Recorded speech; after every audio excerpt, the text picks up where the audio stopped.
Hi kids, it's Hot Karl with Hot Karl Chassis. Many of you are wondering where I've been or what I've been up to, and while I do appreciate your concern, it's really none of your fucking business. So like I always say, watch your own bobber. I will have shit to say online here when I have shit to say, and I just haven't had shit to say in the last couple months. So my car is not ready.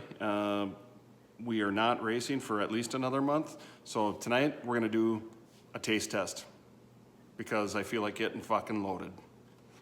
So the first beer up here is the Bush Latte. This is like my first girlfriend, and all good things must come to an end. She's been good to me, but apparently the fucking idiots down at Anheuser-Busch down in Missouri didn't get the message of how much promotion I gave them for free last year, because they never, not once, offered me even a free case of beer or a new $40,000 roller. So Bush Latte, you're out for 2021, and let's look at some possible replacements. Actually, a pretty good replacement might be Bud Light. Bud Light and Bush Light both come from Anheuser-Busch, and they're like two sisters.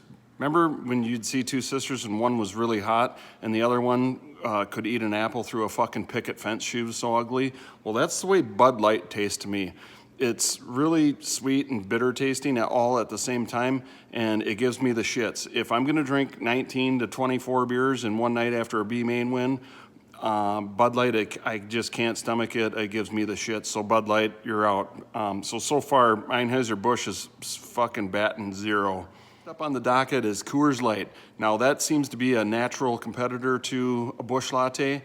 The only thing I can't get used to with Coors Light, it's made in Colorado. And when I think about Colorado, for some fucking reason, I think about Brokeback Mountain and a couple of gay cowboys smoking Peter in a tent. And then when I look at the city of Denver, last time I went through there, I saw a lot of dope dispensaries and people smoking weed. So Hot Karl don't smoke pot, and he sure in the hell doesn't smoke Peter. So Coors Light, the Rockies aren't blue here, so you're out. So luckily for Coors Light, you have a big brother named Coors, the original Banquet beer. This is the beer that they went in Smokey and the Bandit to Texarkana, Texas, and picked up 400 cases and brought back to Big and Little Enos Burdette. And it's my fucking favorite movie, Smokey and the Bandit. So Banquet beer. I'm feeling an original Bill Elliott themed Coors Dirt Modified. Come on back. So you cannot have a beer taste test without mentioning this little company out of Milwaukee, Wisconsin. It's called Miller Brewing Company. And not only do they make a fine beer, they have a nice lineup. So let's run through it really quick. Here it goes. First up is the original Miller Lite. This is what I drank through high school and until I flunked out of my first year of technical college for HVAC training. But anywho, it's always been a good beer to me. It's tasted good. I think the reason why I left them, it was 59 cents a case more expensive than Bush Latte. But Miller, I'm fucking back. Let's do a Rusty Wallace inspired dirt modified. The next product from Miller came to me out of left field. Didn't see it coming. It's if you know a guy that's got a little brother that turned into a fucking mean-ass cage fighter, it would be Milwaukee's Best. Nobody really expected much of them and thought it would just turn into a piece of shit, but it's actually really fucking good beer. I love this beer, Milwaukee's Best. If you want to get on the rear quarter of a modified and get taken off on the cushion every week, give Hot Karl a call. The final and last beer from Miller is definitely the MILF of the family. Established in 1903, has the coolest beer bottle of all time. It's Miller High Life, baby, the champagne of beers. So I'm feeling a gold Bobby Allison inspired Miller High Life car. So Miller, you're 3-0. You're kicking ass here, so give me a call. I love Wisconsin, but let's look at some other runner-ups. Yeah, so I don't mean to be stacking the cards in the state of Wisconsin here, but there's two more beers that I do need to mention just because they bring back a lot of childhood memories. Riding around with my dad and my grandpa drinking and driving, and that's Hamm's.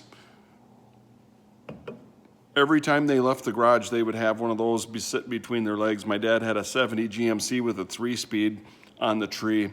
And it was normal then to drink beer. And if you weren't drinking a Hamm's, you were probably drinking one of these, an old style, both out of Milwaukee. So yeah, I know it seems like I'm stacking the cards, but if you Google the top drunkest cities in the United States, I think Wisconsin has 7 out of the first 10. So good job, boys. Keep up the good work. There you have it, folks. Hot Karl's looking for a new beverage sponsor in 2021.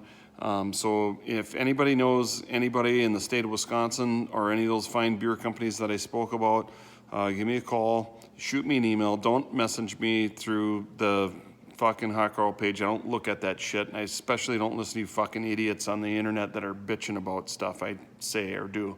So, and Anheuser-Busch, I'm sorry you're out. If you want to sue me, go ahead. I owe $17,000 in taxes right now, and I have 22 grand on a credit card, and it's all underneath Hot Karl LLC. I'll fold that fucker in a New York second and just get out of here.